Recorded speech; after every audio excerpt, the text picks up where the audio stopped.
Buenos días nuevamente a todos, bienvenidos. ¡Feliz Navidad! ¡Es Navidad! Que Dios les bendiga. Les invito a buscar en sus Biblias el capítulo 1 de Lucas, como lo tienen ahí en el boletín también.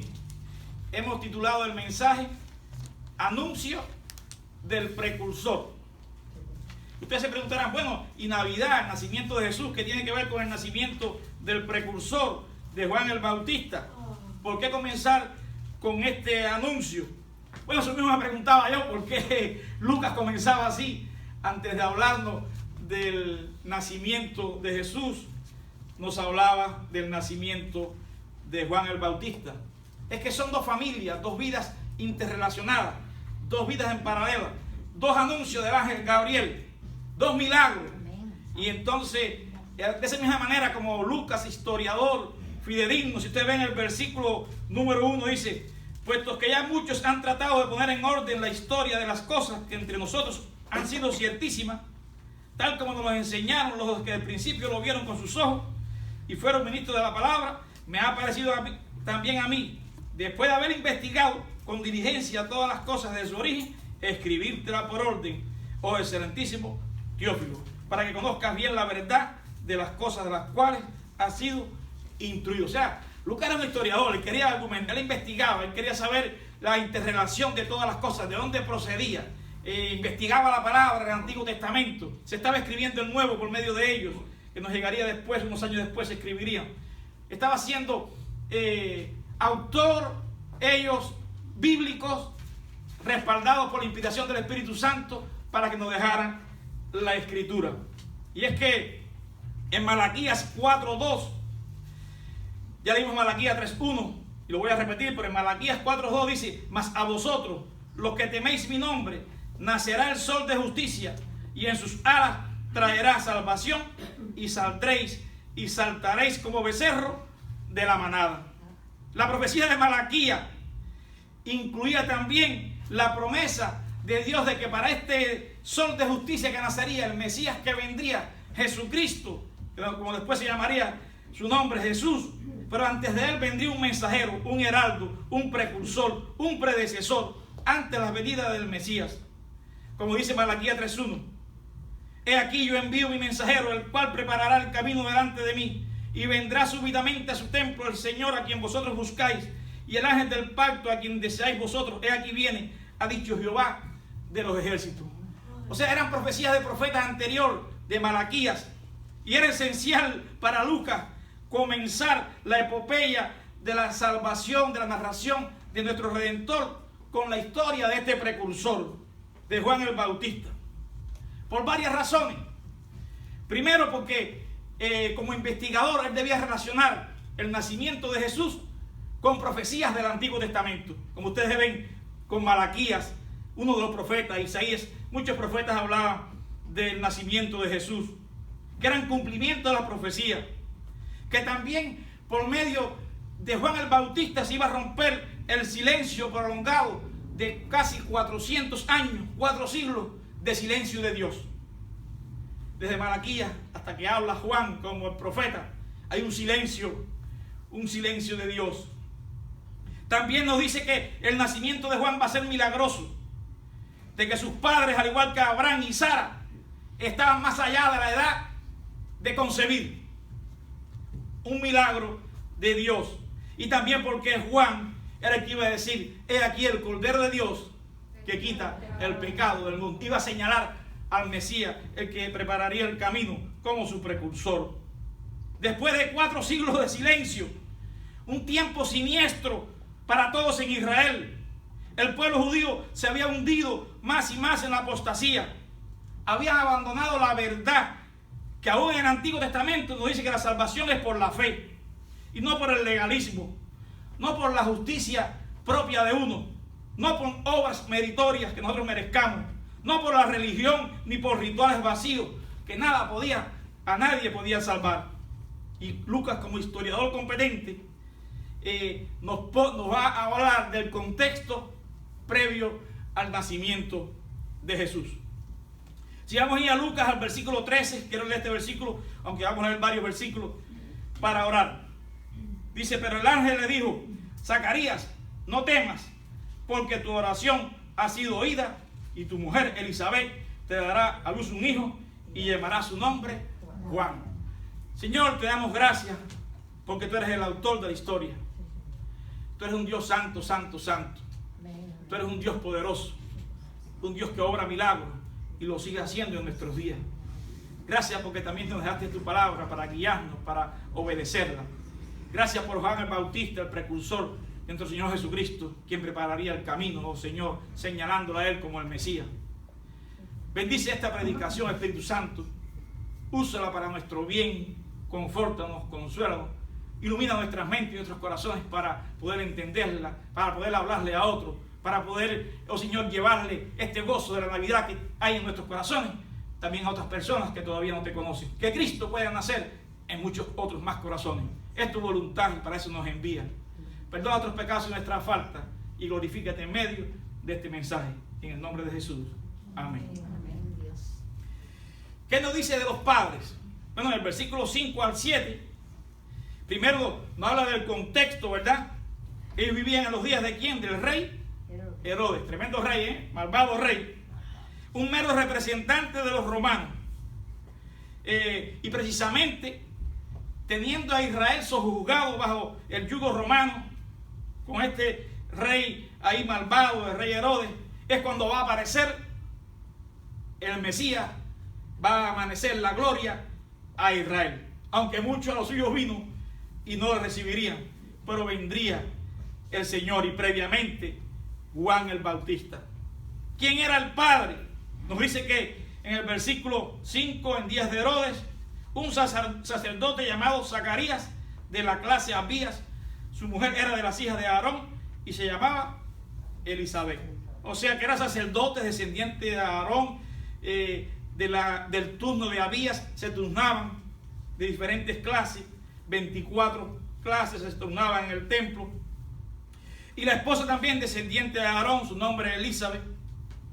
Y los sacerdotes procuraban casarse con mujeres de la misma tribu. Había a veces ciertos intercambios entre la tribu de Leví y Judá, pero como excepción. Y de ahí es donde viene el parentesco entonces entre Elizabeth y María, que veremos más adelante, quizás en otro mensaje. Pero vean cómo ellos provenían de descendencia de Aarón, y todo sacerdote buscaba casarse dentro de la misma tribu. Nosotros somos ¿qué? Reyes y sacerdotes en el nombre de Cristo. Y como reyes y sacerdotes, usted debe casarse dentro de la misma tribu de reyes y sacerdotes. Por eso la Biblia dice que no os unáis en yugo desigual. En medio del cristianismo es lo que Dios dice después del Nuevo Testamento. ¿Por qué? Porque también nosotros somos sacerdotes para Dios, reyes y sacerdotes para Dios por los méritos de Cristo. Ahora, ¿quiénes eran ellos? ¿Quién era Zacarías y Elizabeth?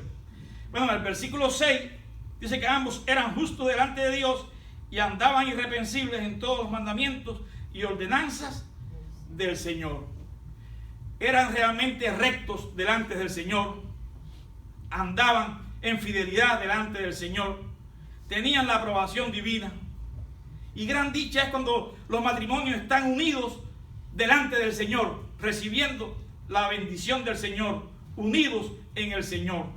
Y muchas veces nosotros hemos celebrado confirmación de los votos matrimoniales en algunas iglesias, además de que, porque muchos no nos casamos, cuando venimos a Cristo no veníamos en los caminos cristianos, pero hemos tenido la bendición de casar a otras parejas, a jóvenes, y también nosotros después hemos tenido ese segundo voto matrimonial, ¿no? Ya en los caminos cristianos, ya después de llevar años en el cristianismo. Pero qué bueno las parejas que sus matrimonios están reconocidos delante del Señor y que caminaban irreprochablemente en todos los mandamientos y ordenanzas del Señor. No dice 1 Juan 3:18, porque debemos andar no de palabra ni de lengua, sino de hecho y de verdad.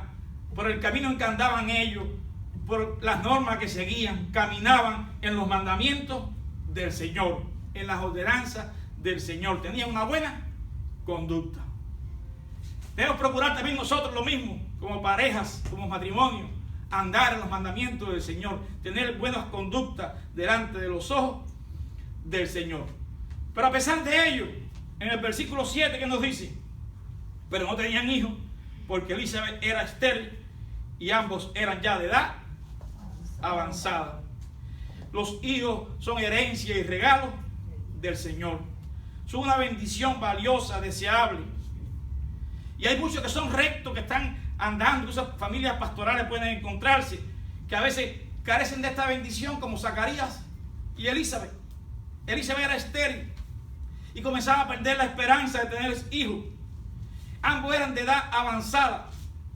Y muchos eminentes personajes en el Antiguo Testamento habían sido estériles, pero Dios les permitió tener hijos, como fue el caso de Isaac, Jacob, que provenían de esa familia de madre estéril, José, Sansón, Samuel y ahora Juan el Bautista. Era un nacimiento señalado para sus padres, una bendición, ¿verdad? Aún a edad avanzada, como Abraham y Sara. Y luego, ¿qué ocurre? Del versículo 8 al 11, dice: aconteció que ejerciendo Zacarías el sacerdocio delante de Dios, según el orden de su clase, conforme a la costumbre del sacerdocio, le tocó en suerte ofrecer incienso entrando en el santuario del Señor. Y toda la multitud del pueblo estaba fuera orando a la hora del incienso. Y se le apareció un ángel del Señor puesto en pie a la derecha del altar del incienso. ¿Dónde estaba Zacarías? Ejerciendo su ministerio. No hagamos como cuando llama el Señor al hombre en el huerto. ¿Dónde estás tú? ¿El hombre dónde estaba? Escondido. ¿Por qué? Porque estaba en pecado. No, seamos hombres, mujeres, matrimonio, familia, rectos delante del Señor, guardando su palabra. Que cuando el Señor nos llame, que nos encuentre, ¿dónde? Sirviendo. Amén. Como sacerdote en la casa del Señor, donde quiera que nos ponga, fuera, donde quiera que estemos. Se dice que era su turno de su grupo, su semana de espera, estaba desempeñando su oficio. Damos gracias por cada hermano de nuestra iglesia que están desempeñando su oficio. Primero, de tener esa comunión privada, individual, delante de Dios. Luego, leyendo su Biblia, estudiándola individualmente. Luego, congregándose como Dios manda, como están hoy aquí también. Damos gracias por sus vidas, por sus ministerios. Estemos donde tenemos que estar, que es siempre buscando y dando gloria al Señor. Zacarías solo una vez en su vida podía caerle la suerte de ser ese sacerdote que entrara al santuario. Y se le tocó en suerte, conforme a la costumbre del sacerdocio, entrar en el santuario a quemar ¿qué? Incienso. Esa suerte le podía tocar una vez en la vida, y ya casi en sus finales de sus días le tocó entrar a Zacarías ya viejo. Nunca había tenido esa suerte. Le tocó pues quemar el incienso en el altar de oro de los perfumes, que está afuera, junto al velo, junto al lugar santísimo, donde no podían entrar. Él no podía entrar ahí, porque había afuera un altar del incienso, un altar de oro, donde se llevaba perfume, incienso. Y solamente al lugar santísimo podía entrar una vez al año el sumo sacerdote. Por ahí en ese lugar, en suerte, podía poner incienso, olor fragante delante de Dios. El sacerdote también, posiblemente una vez en su vida. Y este incienso, como dice también en Apocalipsis, las oraciones de los santos. Ese incienso es un símbolo de que nuestras oraciones deben ser como perfume fragante, nuestras alabanzas, nuestra oración debe ser perfume fragante, agradable delante de Dios, que Dios nos reciba con agrado. Por eso estaba al lado del lugar santísimo. Que nuestras vidas sean ese olor fragante. Que cuando, como dice también el Nuevo Testamento, el apóstol Pablo, que donde quiera que pasemos, no piensen si es un buen perfume de tantos cientos de dólares o de tanta fragancia, que si podemos ponérnoslo, bueno, es agradable tener buenos perfumes, pero sobre todas las cosas, el más importante es que donde quiera que pasemos, llevamos el perfume de Cristo. Amén. Que otros puedan oler de nosotros olor fragante, que quieran recibirnos porque transmitimos ese olor de Cristo, ese amor de Cristo. No un mal olor, no esos animalitos que a veces no me acuerdo cómo se llaman, que el olor que transmite la gente lo repudian. No podemos ser de esa clase de personas, que no estemos dando un olor de Cristo en nuestras vidas, que otros no quieran reunirse con nosotros, pero si lo hemos hecho podemos arrepentirnos Es tiempo de venir al Señor, de elevar esas oraciones de incienso delante del Señor, ser olor fragante. Toda la multitud dice también que estaba en el versículo 10 orando afuera a la hora del incienso. ¿De qué poco nos sirve estar aquí? Estar en nuestras casas, en nuestro devocional privado, en nuestro devocional como iglesia, como culto dominical, cuando nos reunimos los jueves. Si nuestro corazón no está unido, mi corazón primero no es olor fragante delante de Dios.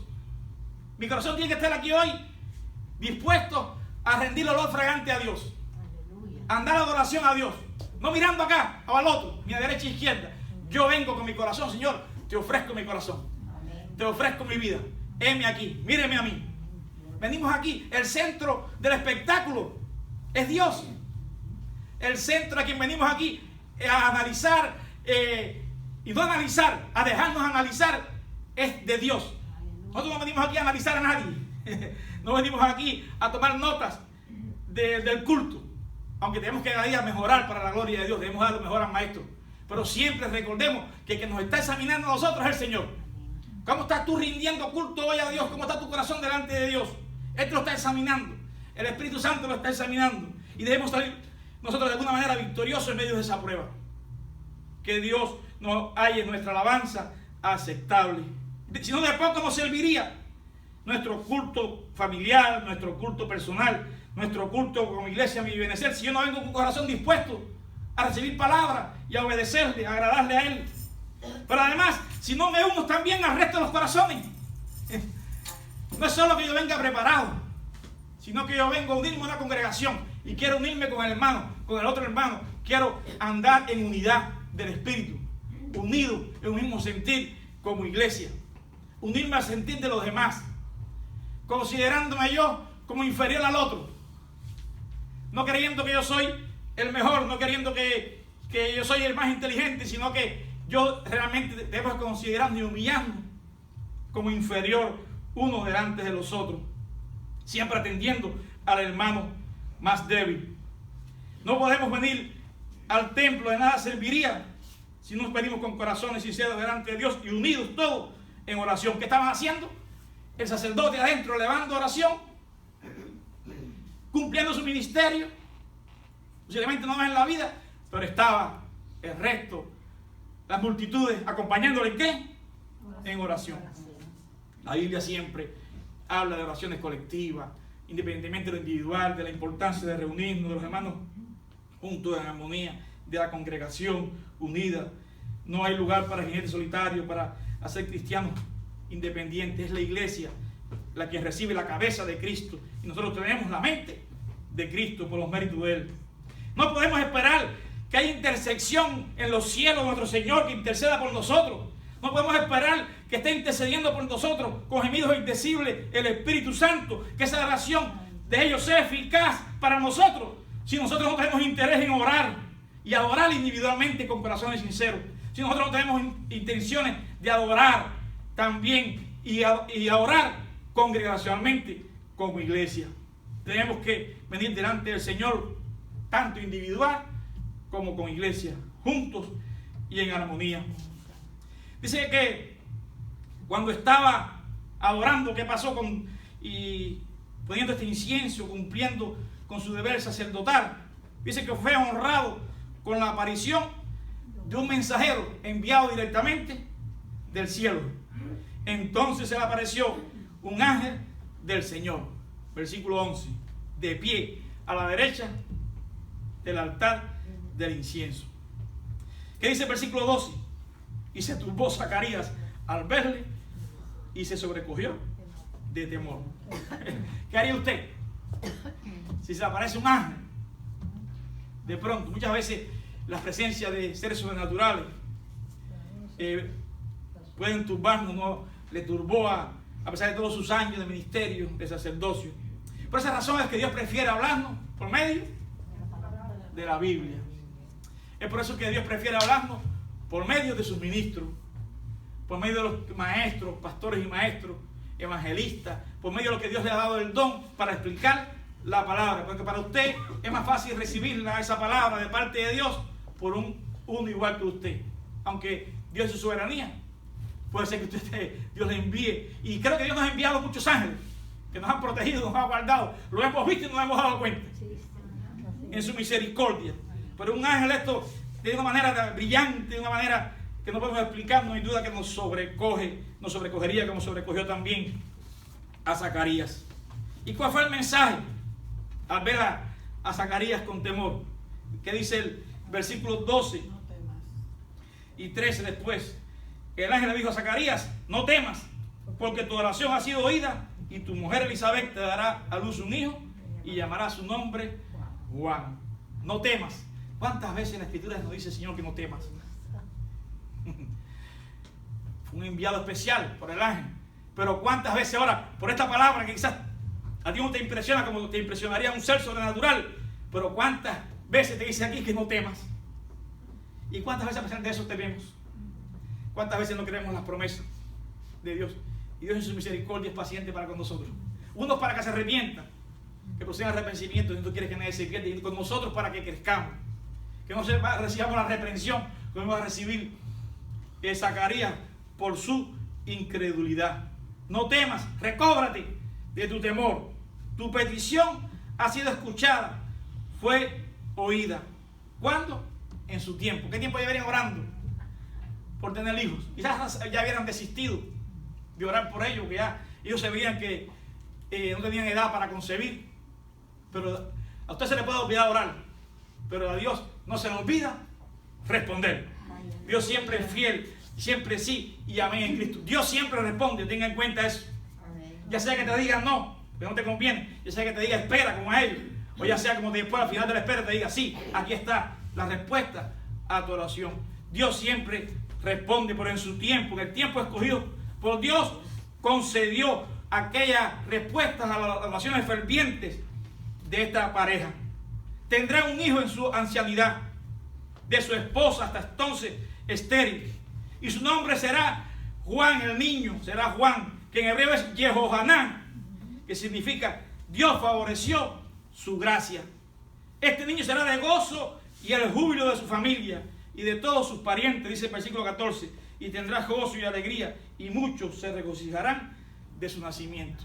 Qué bueno cuando en una familia uno se regocija de tener los hijos. Sabemos que muchas veces, debido al desencadenamiento como está la sociedad, en su sensualidad, en sus pecados sexuales, muchas veces el fruto del vientre se tiene en poco.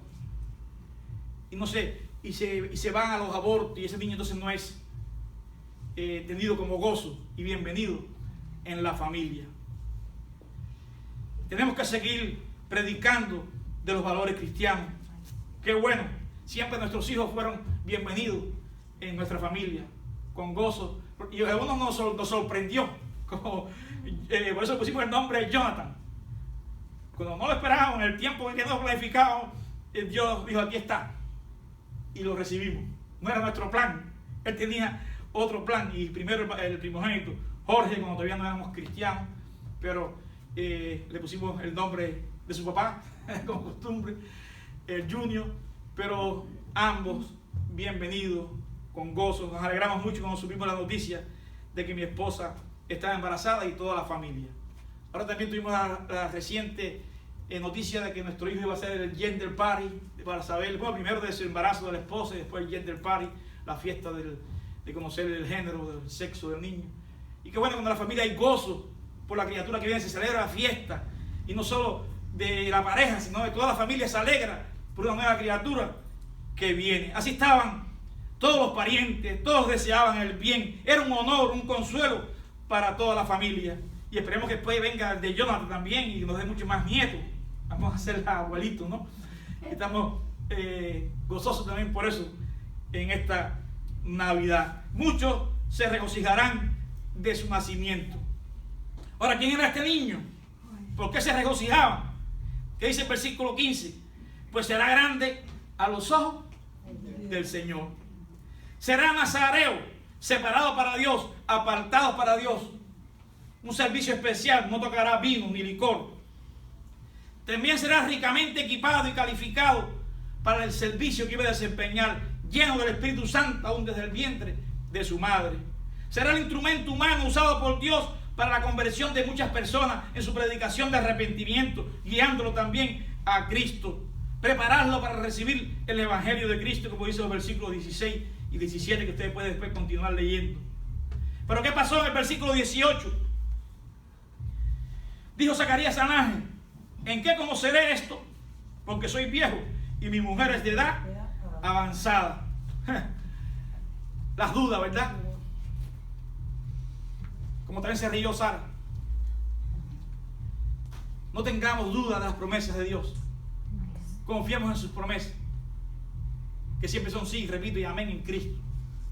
Están en la Biblia para que no temamos, para que nos afirmemos en ella como firme ancla del alma, para que en los momentos de la tormenta, de los vientos, usted tire esa ancla y se aferre a las rocas de Jesucristo, como un día predicamos.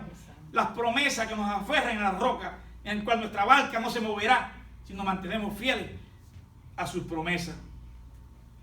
¿Cómo expresó Zacarías su incredulidad? Bueno, ¿cómo podrá estar seguro? Hermano, ¿qué cantidad de promesas hay en la Escritura que usted dice: no, yo no lo voy a hacer? ¿Cómo yo voy a estar seguro? ¿Cómo yo voy a hacer esto o aquello? No puedo, no me da mi matemática, mi ciencia, mi inteligencia, mi conocimiento, no me da para creer esta promesa de Dios. Pero Dios no quiere que tú hagas eso. Dios quiere que tú confíes, a pesar de tu insuficiencia en las matemáticas, en la filosofía, en lo que te enseñó en la escuela de educación, que vengas a Dios humilde como un niño y crea en sus promesas. Que no seamos como Zacarías. Y entonces recibe la reprensión. El ángel le cierra la boca y le dice en el versículo 19: yo soy Gabriel, que estoy delante de Dios y he sido enviado a hablarte y darte estas buenas nuevas. El Evangelio, buenas noticias. No era para temer, son buenas noticias. Gabriel, que mismo significa poder de Dios, que está siempre en la continua presencia. Si yo te lo digo, ¿cómo no lo vas a creer? Y ahora tenemos la promesa de Dios mismo, inspirada por el Espíritu Santo. La Biblia, ¿cómo no la vas a creer? Creemos en lo personal, como Iglesia Mi Benecer, como familia bautista, que somos fieles en nuestras reglas de fe y práctica. No son las visiones y los sueños, sino la palabra de Dios. Aunque Dios, su soberanía, también puede traer lo otro. Es la palabra. ¿Cómo no la vamos a creer? Ella sigue siendo viva y eficaz en el siglo XXI. En medio de tantas personas que están rechazando la Biblia, que no vienen a ella. No seamos nosotros de ese tipo de cristianos. Vengamos a ella a confiar en sus promesas. Porque el Espíritu Santo somos templo de Él. ¿Acaso si pedimos sabiduría y conocimiento de Dios, Él no nos la dará? Como dice Santiago, nos la dará abundantemente. Solo te falta tener fe del tamaño de un grano de mostaza. El ángel lo deja mudo, y ahora quedarás mudo y no podrás hablar, dice en el versículo 20. Para terminar, voy a leer nada más que los últimos dos versículos, el 24 y el 25. Dice: después de aquellos días concibió su mujer Elizabeth y se recluyó en casa por 5 meses, diciendo: así ha hecho conmigo el Señor en los días en que se dignó quitar mi afrenta entre los hombres. Era un estigma aquello de no tener hijos en aquella época también. Se pensaba que era una afrenta no poder. Hoy sabemos que no. Dios hay todavía parejas que están orando, consagrados también, cristianos, líderes, pastores, y Dios todavía no le ha permitido tener hijos. Oren por ese milagro. La concepción es un milagro de Dios. Aún en esta época es inexplicable todo ese, a pesar de la ciencia, toda esa unión, toda esa concepción, todo lo que conocemos científicamente, sigue siendo un milagro, una belleza de la creación de Dios. En conclusión, la historia de redención del Nuevo Testamento, a la que vamos a llegar el próximo domingo, del segundo anuncio del nacimiento de Jesús, comienza con el milagro de esta pareja de ancianos teniendo un hijo. Fue el primero de muchos milagros que después caracterizaban la época de Jesús como el Mesías en sus días de andar sobre esta tierra y los apóstoles. Dios es Dios de los comienzos humildes y de personas humildes, y utilizó a Zacarías y a Elizabeth debido a la fidelidad de ellos, a pesar de que no eran perfectos, a pesar de su deficiencia, a pesar aún de la falta de fe de Zacarías. Le concedió un hijo que tendría el mayor privilegio de todos, ser el más grande profeta, precursor del Mesías. Como Él no habría otro. Dice la Escritura, dijo Jesús mismo. Dios sigue usando a personas comunes y corrientes. A usted y a mí. Usted también es sacerdote. De la orden de Cristo Jesús. Por la fe y los méritos de Cristo Jesús. Necesitamos ponernos en sus manos, ser humildes, ser rectos como ella, a pesar de nuestros defectos, nuestros errores. Venir arrepentidos cuando necesitemos delante del Señor y anunciar las buenas nuevas de salvación. Salvación en Cristo, nuestro Señor. La historia que comenzó con la milagrosa intervención de Dios en la vida de dos personas humildes, justas, rectas. Seamos nosotros matrimonios, tanto en lo individual como en la pareja, como en la familia de la iglesia. Matrimonios, vidas humildes, iglesias humildes y justas por la fe en Cristo. Seamos vidas humildes y justas que anuncian las buenas nuevas de salvación en Cristo Jesús, Señor nuestro. Feliz Navidad, iglesia. Que el Señor nos bendiga.